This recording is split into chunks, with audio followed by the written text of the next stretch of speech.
आता? श्रीमद् भागवत में नहीं आता, नहीं आता, बिल्कुल नहीं आता। क्योंकि सुखदेव जी राधा रानी को परम गुरु मानते थे। जब राधा रानी का नाम ही श्रीमद् भागवत जी में नहीं दिया तो विवाह का उल्लेख कैसे हो सकता है? लेकिन श्रीमद् भागवत जी को छोड़ के 12 ग्रंथ ऐसे हैं जो हमारी लाडली जी के विवाह का उल्लेख करते हैं।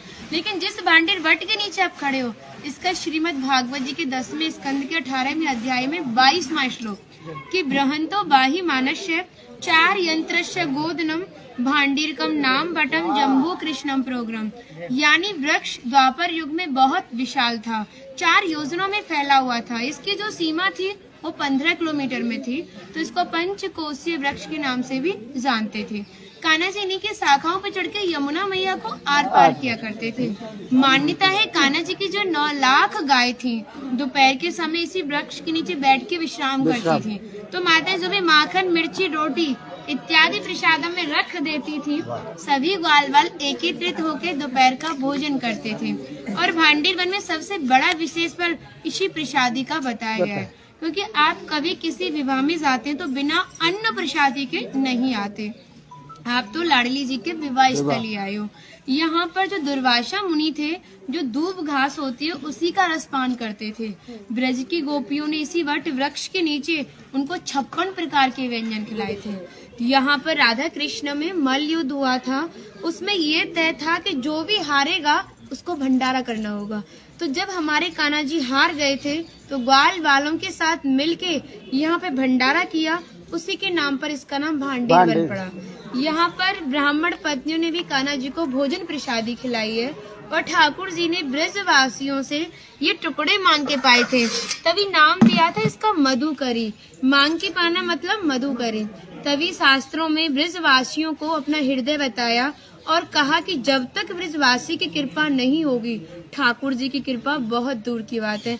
यानी सर्वप्रथम ब्रजवासी की कृपा होना बहुत जरूरी है, जब ही हमारे ठाकुर जी हमारे ऊपर कृपा करते हैं। हमारी राधा रानी ने स्कंद पुराण में इस स्थान के बारे में ये कहा था कि जो भी गुप्त वृंदावन आएगा वो मोक्ष को प्राप्त होगा। यानी भांडीर वन को ही उन्होंने गुप्त वृंदावन कह के संबोधित किया। तो कान्हा बोले तुम इतनी बड़ी बात को कह रही हो, लोग पाप करेंगे और सीधे दौड़े भांडीर वन चले जाएंगे, क्योंकि आपने तो मोक्ष धाम ही भांडीर वन को कह दिया।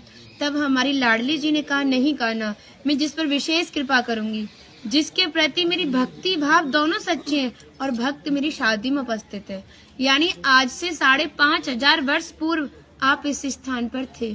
मनुष्य तो कोई था नहीं, तो अपने आप को कीड़े मकोड़े, घास फूस, पतझड़ इत्यादि अपने आप को मान सकते हो। जो भक्त उनकी शादी में उपस्थित था वो भक्त कई बार वृंदावन आएगा, जब जाके गुप्त वृंदावन आएगा, और डायरेक्टली नहीं, किसी न किसी के माध्यम से। इस स्थान तक पहुंचने के लिए माध्यम का होना बहुत जरूरी है, और सारा श्रेय भी माध्यम को जाता है, क्योंकि माध्यम ही हमें ऐसे दिव्य स्थान पर पहुंचाता है।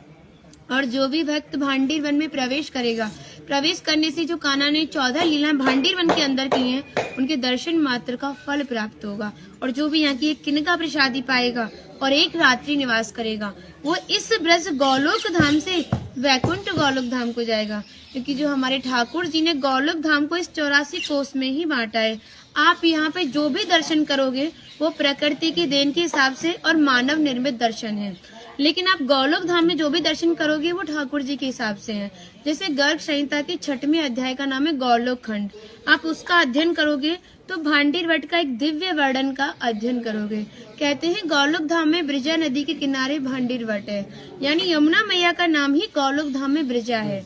तो यहाँ पर भी आप एक भांडीर वट के दर्शन कर रहे हो। कहते हैं लोकनाथ प्रभु जी ने कहा है कि अगर भक्त इस भांडीर वट का दर्शन कर ले, दर्शन मात्र से, स्पर्श की तो बात बहुत दूर की बात है, दर्शन मात्र से ही उसे दोबारा गर्भ में जाना नहीं पड़ता। यानी भक्त 84 लाख योनियों से मुक्त होके मोक्ष को प्राप्त करता है। बोलो राधे राधे राधे राधे राधे। माता जी का नाम इंदुलेखा, भगवान की राधा रानी की 8 सखियां थी, उनमें से एक है ना।